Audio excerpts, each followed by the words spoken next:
आपको याद होगा कि मैंने आपको बताया था कि गूगल एसईओ को एंडोर्स नहीं करता।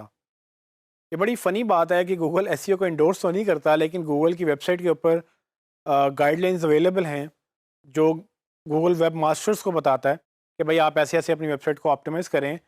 गूगल को कैसे पेजेस इंडेक्स करने में हेल्प करना है, यूज़र के लिए कैसे वो स्ट्रक्चर आपने मेंटेन करना है। ये गाइडलाइंस का लिंक मैं आपको दूँगा, जिसमें आप जाके ये पढ़ सकते हैं।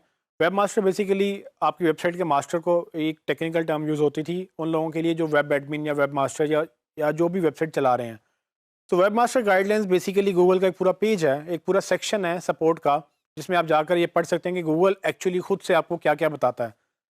तो अभी तक जितनी भी मैंने आपको एसईओ की चीज़ें बताई हैं वो ऑलमोस्ट काफ़ी हद तक आपको यहाँ पर दोबारा नज़र आएंगी। इसमें कुछ मेन टिप्स मैं आपको बताऊंगा कि क्या क्या गूगल मेन चीज़ों पे एम्फोसाइज करता है। लेकिन ऑफ कोर्स गूगल चूँकि एसईओ को एंडोर्स नहीं करता, इसलिए वो ज़्यादा डिटेल में नहीं जाता। लेकिन गूगल बहुत सारी चीज़ों को ज़रूरी समझता है कि वो आपको बताए कि आप कैसे अपनी वेबसाइट को ऑप्टिमाइज़ करेंगे, कैसे उसको बेहतर करेंगे। तो वो चीज़ें मैं आपके सामने रखूँगा। डिफरेंट कैटेगरीज़ में ये चीज़ें फॉल करती हैं। तो पहली कैटेगरी है कि help Google find your pages. तो गूगल ये कहता है कि आप मुझे हेल्प करें, यानी कि हम गूगल को हेल्प करें अपने पेजेस फाइंड करने में। तो उसमें क्या टिप्स अवेलेबल हैं? उसमें सबसे पहली टिप जो है कि all pages should be linked. Google ये कहता है कि सारे पेजेस लिंक्ड होने चाहिए। तो आपको याद होगा कि हमने ये डिस्कस किया था कि कैसे जो गूगल है वो लिंक टू लिंक जंप करता है एक लिंक से दूसरे लिंक के ऊपर। और अगर आपकी वेबसाइट में लिंक्स सारे पेजेस आपस में कनेक्टेड नहीं हैं, तो गूगल हो सकता है कि कुछ कुछ पेजेस मिस कर दे। तो गूगल को अगर आपके किसी पेज तक पहुंचना है तो मेक श्योर करें कि वो किसी और पेज से लिंक्ड हो। और वो उसने पूरी डिटेल में गाइड ये पॉइंट लिखा है कि वो आप AHREF लिंक्स, जो कि हाइपर लिंक जिसको हम बोलते हैं, HTML लिंक भी हम उसको बोल सकते हैं, कि उसके तहत वो एक लिंक्ड हो ताकि गूगल एक पेज पर आए और उसके बाद दूसरे पेज पे जंप करे। अगर दूसरा पेज कहीं से भी लिंक्ड नहीं है और वो अकेला एक यूनिक पेज है, गूगल उस तक नहीं पहुंच सकता, तो वो उसको इंडेक्स नहीं करेगा। तो पहला पॉइंट था कि जी सारे पेजेस लिंक्ड होने चाहिए, और ये हम बड़ी अच्छी तरह समझ चुके हैं। दूसरा पॉइंट, एक साइट मैप प्रोवाइड करें। सो गूगल ये कहता है कि आप मुझे हेल्प करें, यानी कि हम गूगल को हेल्प करें एक साइट में प्रोवाइड करके, जिसमें सारी की सारी पेजेस की एक लिस्ट हो, जो गूगल को हम प्लेट में रख के दें कि भाई हमारी पूरी वेबसाइट में ये हज़ारों पेजेस हैं, ये एक साइट मैप के अंदर सारे पेजेस ऑटोमेटिकली हमने इंडेक्स कर दिए हैं, ये तुम इसको पकड़ लो। तो होता ये है कि फॉर एग्जांपल अगर आपके कुछ पेजेस हैं जो यूनिक भी हैं, जो कहीं से लिंक्ड नहीं हैं लेकिन साइट मैप से लिंक्ड हैं, तो अगर आप उसको लिंक कहीं से ना भी करें बट साइट मैप में गूगल को दे दें तो भी ठीक है, क्योंकि मैंने आपको HTML और XML साइट मैप भी पढ़ाए हैं कि आपने किस तरह से क्रिएट करने हैं और उसको कैसे आपने यूज़ करना है। तो ये साइट मैप बेसिकली गूगल को हेल्प करता है कि कितने पेजेस आपकी वेबसाइट में एग्जिस्ट करते हैं, और गूगल साइट मैप को रेगुलरली फॉलो करता है। सो अगर आप वर्डप्रेस यूज़ कर रहे हैं तो उसमें प्लगइन्स मिल जाते हैं जो जैसे ही एक आपका नया पेज क्रिएट होता है वो साइट मैप में उसको राइट कर देते हैं। गूगल जब नेक्स्ट टाइम आपके साइट मैप को क्रॉल करता है वो उसको नया पेज भी मिल जाता है। तो बड़ी कन्वीनियंस है, लेकिन गूगल खुद मांगता है कि जी आप मुझे भी दें और HTML साइट मैप यूज़र्स को भी दें ताकि यूज़र्स को भी फ़ायदा हो। साइट मैप बड़ी इंपॉर्टेंट चीज़ है जो मैंने हमें गूगल ने खुद बता दी। तीसरी चीज़ जो है, if modified sense HTTP header.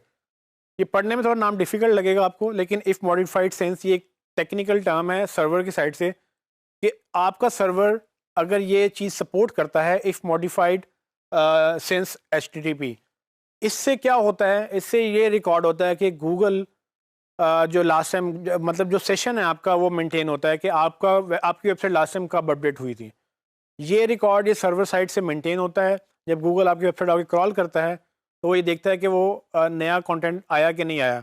सो अगर आपका सर्वर ये सपोर्ट नहीं करता, जो कि अब ऐसा नहीं है क्योंकि ऑलमोस्ट सब सारे सर्वर जो हैं वो ये चीज़ें सपोर्ट करते हैं। लेकिन अगर आपके सर्वर सपोर्ट नहीं करता ये फंक्शनैलिटी, तो प्रॉब्लम आ सकती है कि गूगल को ये नहीं पता होगा कि कौन सा कंटेंट फ्रेश है, कौन सा नहीं है। अक्सर आपको ये चैलेंज क्यों फेस आएगा? आपको चैलेंज ये तब फेस आ सकता है जब क्लाइंट एक ऐसे सर्वर पे होस्टेड हो जो बहुत ही पैथेटिक सा या बहुत ही फारिग सा एक सर्वर हो, और आपको पता भी ना हो कि इसमें चैलेंजेस क्या हैं, क्योंकि आपको नहीं पता कि होस्टिंग उसने कहाँ से बनवाई, कहाँ से वेबसाइट बनवाई, कहाँ से उसने होस्टिंग ली है। तो माइट पॉसिबल कि कुछ ऐसे चैलेंजेस आ सकते हैं। गूगल खुद ये कहता है कि आपका सर्वर ये सपोर्टेड होना चाहिए। अगर आपका सर्वर सपोर्ट नहीं करेगा तो गूगल आपको फ्रेश कंटेंट को मुहैया नहीं कर सकेगा, क्योंकि जब तक सर्वर में फंक्शनैलिटी नहीं होगी तब तक आपका जो है वो जो रिकॉर्ड है मेंटेन हो रहा है कि लास्ट टाइम पेज का अपडेट हुआ था, वो गूगल का रिकॉर्ड नहीं मिलेगा। एक फाइनल स्टेप robots.txt के नाम से, आपको पता है कि हमने robot.txt बड़ी डिटेल में पढ़ी थी, किस तरह से robot.txt हेल्प करती है किसी भी सर्च इंजन को फ्लो करने के लिए या उनके फ्लो को कंट्रोल करने के लिए। गूगल ये कहता है कि आप robot.txt यूज़ करें, उसमें इंपॉर्टेंट पेजेस को मतलब हाई ब्लॉक ना करें और सिर्फ उन पेजेस को ब्लॉक करें जो आपको नहीं चाहिए, जो आपको गूगल में नहीं चाहिए। इससे दो चीज़ें मेंटेन होती हैं। एक तो ये कि आपका अननेसेसरी कंटेंट, जिसको हम कचरा भी बोल सकते हैं, कि जो चीज़ें आपको पैसे नहीं देंगी, जो चीज़ें आपको बिला वजह लोगों को ज़रूरत भी नहीं है। For example terms and conditions का पेज है, किसी को ज़रूरत नहीं होती उसकी। अगर आपकी वेबसाइट पे कोई आएगा तो टर्म्स एंड कंडीशंस फुटर में आपके लिंक डाल देते हैं, उसको लोग क्लिक करके पढ़ सकते हैं कि आपकी टर्म्स एंड कंडीशंस क्या हैं। लेकिन क्या उस टर्म्स एंड कंडीशन को लोग गूगल में ढूंढ सकेंगे? क्या ज़रूरत है? कोई ज़रूरत नहीं है, क्योंकि आपको उसमें पैसे नहीं देने। पैसे आपको देने सर्विसेज ने और जो है आपके प्रोडक्ट्स ने। जब लोग वो सर्च करें, उसके ऊपर आप एफर्ट करें, बाकी अननेसेसरी पेजेस को आप गूगल से ब्लॉक कर दें robots.txt के अंदर। उससे फ़ायदा क्या होगा? एक तो ये कि आपका अननेसेसरी कंटेंट गूगल में नहीं जाएगा। दूसरा फ़ायदा ये होगा आपको कि आपका क्रॉल का बजट कंट्रोल होगा। क्रॉल बजट क्या होता है? क्रॉल का बजट ये होता है कि जब गूगल आके क्रॉल करता है आपकी वेबसाइट में, तो वो एक आपको टाइम को, आपकी वेबसाइट को एक टाइम देता है कि भाई मैंने ये वेबसाइट इतनी देर क्रॉल करनी है, या मैंने ये वेबसाइट में इतने पेजेस क्रॉल करने हैं। तो अगर आप उसको ऐसी पेजेस पे भेज देंगे जो आपको चाहिए भी नहीं है, लेकिन आपने ब्लॉक भी नहीं किए, तो गूगल तो जंप करता जाएगा, करता जाएगा, करता जाएगा, और वो करते करते एक वक्त आएगा कि वो थक कर आपकी वेबसाइट से बाहर निकल जाएगा। थकने से मुराद क्या है? मैंने आपको बताया था कि गूगल एक हद तक ही पेजेस स्क्रॉल करता है, उसके बाद वो छोड़ देता है।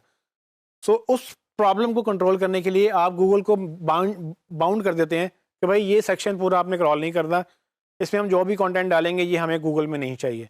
वो सेक्शन ब्लॉक कर दें। वो आपके फॉरम भी हो सकता है, वो आपके ख़ास किस्म की फाइलें हो सकती हैं। गूगल देखेगा अच्छा यहाँ नहीं जाना, तो अपना टाइम वो बजट करेगा कि भाई ये प्रायोरिटी के पेजेस हैं, इनको इंडेक्स करना है, और ये जो ब्लॉक्ड है इनको नहीं इंडेक्स करना। तो गूगल बड़ी एम्फोसाइज करता है कि किस तरह से आप अपने जो क्रॉल के बजट को, यानी कि robots.txt से कंट्रोल कर सकते हैं। ये टिप्स काफ़ी, मतलब मैंने आपको इंपॉर्टेंट चीज़ें बताई हैं। इसके अलावा भी टिप्स अवेलेबल हैं। मैं ये लिंक पे आप विज़िट करके, मैं आपको कोशिश करूँगा कि आपको ये कोर्स के साथ जो है कंटेंट्स में आपको ये लिंक मिल जाए। ये लिंक आप विज़िट कर सकते हैं, जिसके जिसके अंदर आप पूरा इसको डिटेल में पढ़ सकते हैं कि क्या-क्या गूगल और ये कहता है, और ये सारी चीज़ें आपको फ़ॉलो करनी है।